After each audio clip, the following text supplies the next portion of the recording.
सिद्धगन्धर्वयक्षाद्यै असुरैरमरैरपि सेव्यमाना सदा भूयात् सिद्धिदा सिद्धिदायिनी। अर्थात जो सिद्ध, गंधर्व, यक्ष, असुर और देवताओं के द्वारा सदा पूजनीय है तथा अपने भक्तों को अष्ट नवनिधि प्रदान करने वाली सिद्धिदात्री दुर्गा देवी हमें संपूर्ण सिद्धि प्रदान करे। हरे कृष्ण। आज शारदीय नवरात्रि का अंतिम दिन है और नवरात्रि के 9वें दिन माँ दुर्गा की नवमी शक्ति माता सिद्धिदात्री की पूरे विधि विधान के साथ पूजा अर्चना की जाती है। माता दुर्गा का ये स्वरूप सर्व सिद्धि और मोक्ष प्रदान करने वाला है, इसलिए उन्हें सिद्धिदात्री कहा जाता है। आज के दिन को महानवमी भी कहते हैं। तो चलिए आज नवरात्रि के अंतिम दिन माँ सिद्धिदात्री की पौराणिक कथा का श्रवण करते हुए नवरात्रि कथा का समापन करते हैं और ये भी जानते हैं कि आज अंतिम दिन माता की पूजा करने का विधान क्या है। माँ सिद्धिदात्री की पूजा अर्चना करने से सभी कार्य सिद्ध होते हैं, मोक्ष की प्राप्ति होती है। देव, दानव, ऋषि मुनि, यक्ष, किन्नर, गृहस्थ आश्रम में जीवन व्यतीत करने वाले भक्त माँ सिद्धिदात्री की पूजा आराधना करते हैं। उनकी पूजा अर्चना करने से धन, यश और बल की प्राप्ति होती है। माँ सिद्धिदात्री कमल पर विराजमान है और उनकी 4 भुजाएं हैं। माता के दाहिने तरफ के नीचे वाले हाथ में कमल पुष्प और ऊपर वाले हाथ में शंख सुशोभित हैं। वहीं बाएं तरफ के नीचे वाले हाथ में गदा और ऊपर वाले हाथ में चक्र सुशोभित हैं। माँ दुर्गा ने इस स्वरूप में लाल वस्त्र धारण किए हैं। अब नवरात्रि के अंतिम दिन यानी 9वें दिन माँ दुर्गा के सिद्धिदात्री स्वरूप का पूजन किया जाता है। माँ दुर्गा की 9वीं शक्ति स्वयं माँ सिद्धिदात्री है। नवरात्रि पूजन के 9वें दिन उनकी आराधना की जाती है। इस दिन शास्त्रोक्त विधि विधान और पूर्ण निष्ठा के साथ भक्ति करने वाले व्यक्ति को हर प्रकार की सिद्धियां प्राप्त होती हैं। माँ दुर्गा के सिद्धिदात्री स्वरूप की पौराणिक कथा का प्रमाण हमें शिव पुराण और देवी भागवत से मिलता है। देवी पुराण अनुसार भगवान शिव ने माँ सिद्धिदात्री की कृपा से ही सिद्धियों को प्राप्त किया था और देवी की कृपा से भगवान शिव का आधा शरीर देवी का हुआ था और इसीलिए वे अर्धनारीश्वर भी कहलाए थे। जब माता कुष्मांडा के रूप में माँ दुर्गा ने इस ब्रह्मांड की रचना की तो उन्होंने अपनी सभी सिद्धियां यानी 8 प्रमुख सिद्धियां और 10 गौण सिद्धियां त्रिदेव ब्रह्मा, विष्णु और महेश को प्रदान की। ब्रह्मा जी और भगवान श्री हरि विष्णु को प्रमुख 8 महासिद्धियां दी जिसे अष्ट सिद्धि कहा जाता है और महादेव को 8 महासिद्धि और 10 गौण सिद्धियां यानी 18 सिद्धियां प्रदान की थी। इस प्रकार त्रिदेव को सभी सिद्धियां प्रदान करने के कारण माँ दुर्गा को सिद्धिदात्री देवी कहा जाता है और नवरात्रि के 9वें दिन उनकी पूजा की जाती है। आइए अब देखते हैं कि माँ सिद्धिदात्री की पूजा आराधना कैसे करें। तो शारदीय नवरात्रि के 9वें दिवस यानी अंतिम दिन पर ब्रह्म मुहूर्त में उठकर स्नान इत्यादि से स्वच्छ होकर स्वच्छ वस्त्र धारण करें। गंगा जल या गौमूत्र से घर को शुद्ध करें। अब कलश पूजन करें। देवी सिद्धिदात्री का ध्यान करें। माँ का सिंदूर, अक्षत, रोली, श्वेत पुष्प इत्यादि से पूजन करें। उसके बाद सफेद रंग के वस्त्र अर्पित करें। अब माँ के समक्ष धूप दीप प्रज्वलित करें।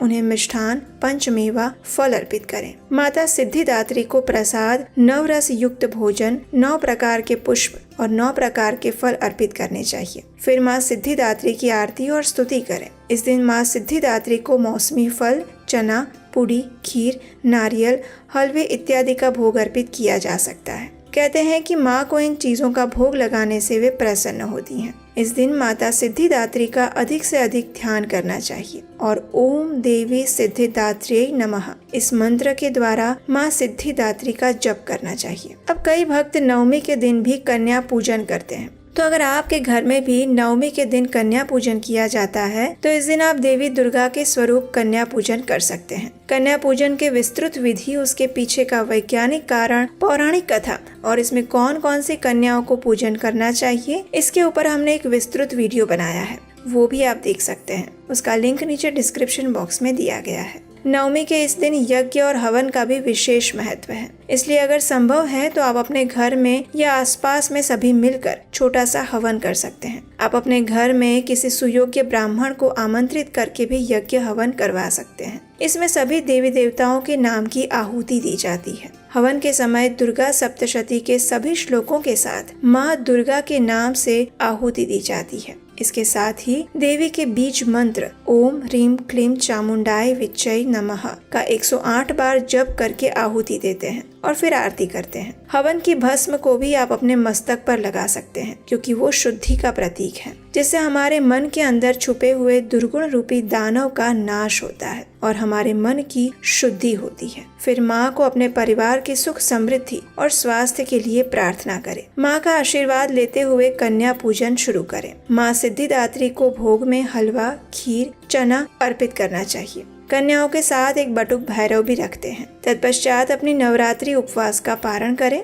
कन्या पूजन करने से माता की विशेष कृपा प्राप्त होती है और घर के सभी सदस्यों की उन्नति होती है। नवरात्रि में नव दुर्गा के 9 स्वरूप की पूजा आराधना करते हुए सिद्धिदात्री माँ की उपासना पूर्ण करने के बाद व्यक्ति की लौकिक, पारलौकिक हर प्रकार की कामनाओं की पूर्ति हो जाती है। सिद्धिदात्री माँ की कृपा पात्र भक्त के भीतर कोई भी ऐसी मनोकामना शेष नहीं रह जाती जिसे वो पूर्ण करना चाहे। वो सभी सांसारिक इच्छाओं, आवश्यकताओं से ऊपर उठकर मानसिक रूप से माँ भगवती के दिव्य लोकों में विचरण करता हुआ असीम कृपा प्राप्त कर लेता है। इस परम पद को पाने के बाद उसे अन्य किसी भी वस्तु की अभिलाषा नहीं रह जाती। माँ दुर्गा के 9 स्वरूप जिनकी नवरात्रि के 9 दिनों में पूजा आराधना की जाती है, वही माँ भगवती सर्व प्रकार का मंगल प्रदान करने वाली मंगल स्वरूपा और मंगलमयी है। सबका कल्याण करने वाली शिवा यानी शिव की शक्ति है। वे जगत जननी हैं। वही जगत की उत्पत्ति, स्थिति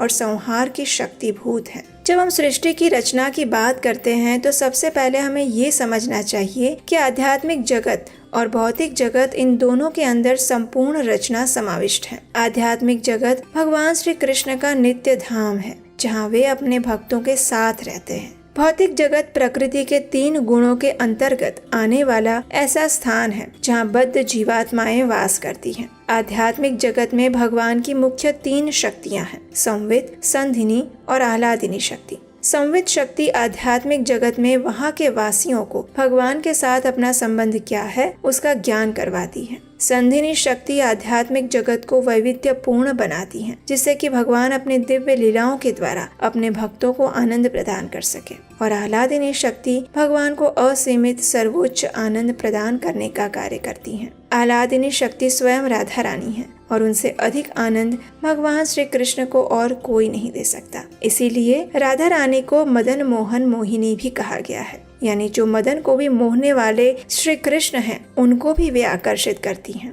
जब राधा रानी की छाया भौतिक जगत में प्रवेश करती हैं, तो उससे उत्पन्न होती हैं दुर्गा देवी और भगवान की आज्ञा से दुर्गा देवी इस भौतिक संसार को अपने नियंत्रण में रखती हैं। वे सिंह पर सवार होती हैं और उनके 10 हाथ होते हैं, जो कि 10 प्रकार के सकाम कर्मों को दर्शाते हैं।